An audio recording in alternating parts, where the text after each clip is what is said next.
Well, good morning. Hope you're doing well today. You know, it's another day.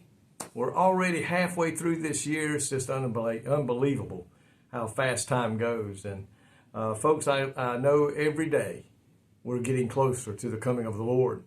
And that is why it is so urgent. And I can't stress this enough, and I know I say it a lot.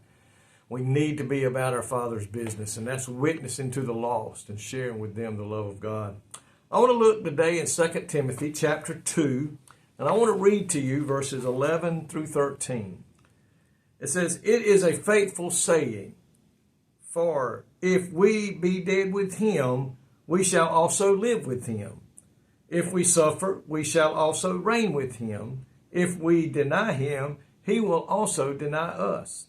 If we believe not, yet he abideth faithful, he cannot deny himself."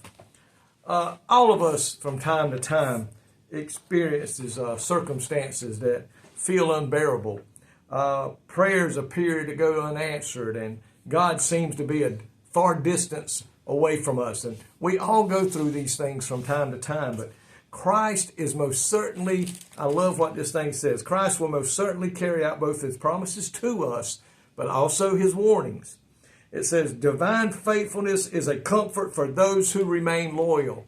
If we remain loyal to Christ, the Bible is telling us that he has divine faithfulness and will comfort us and will be with us. It says he made a solemn warning for those who depart from the faith, but God will remain faithful because of his word today. It says that in 2 Timothy chapter 2, verse 11 through 13, this is a trustworthy saying that if we die with him, we will also live with him. My friends, today, if Christ lives in your heart and we stay true to the word of God, we are promised to live forevermore with Christ Jesus when he comes to take us home.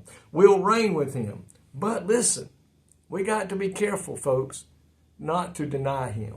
Because he said, if you deny me, I'll deny you to my Father. It says here, we'll share a life with Christ for those who are united with him in death. And I thank God for so much today. If believers die with Christ through baptism, signifying their death to sin and a new life in Christ, it says they will also live with him for eternity. What a promise that is to us today as children of God. He says here, those who endure trials and persevere in their faith will also reign with Christ. That is why it is so important that we continue on. No matter what comes our way, we just kind of like hunker down, as we like to say in the South. We begin to be like Paul. Paul said, I push toward the mark. I begin to shove back on the things the world's trying to push on to me. I begin to fight with the help of the Holy Spirit to win the battles that we're going through. And he says unwavering faithfulness.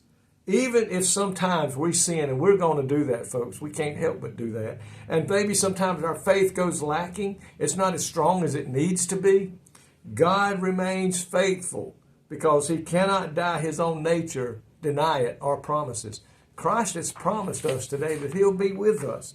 It says Christ will most certainly carry out these things to him. He said that he will remain true to us if we remain true to him. And he knows that from time to time, our faith is going to sink. Maybe we're fighting something we've never had to fight before. We received a bad word from the doctor. A loved one has done something to hurt us. Maybe life has seemed to have been unfair. But Christ knows deep within our heart the trueness of our heart. You see, man looks at the outside. God looks at the heart. And if he knows that heart is still true to him, that heart still loves him and puts him first in everything, even though our faith may wane. And it may seem that God is a long ways away. The Bible says he'll remain true to us if we will continue to trust him and to put our faith in him. Friends, today I pray that you're doing that. I pray today that your faith is strong in the Lord and will continue to grow in the Lord as it needs to do. I love you so much. I request your prayers all the time that we have the faith to continue on. And I pray for you. May God richly bless you today is my prayer.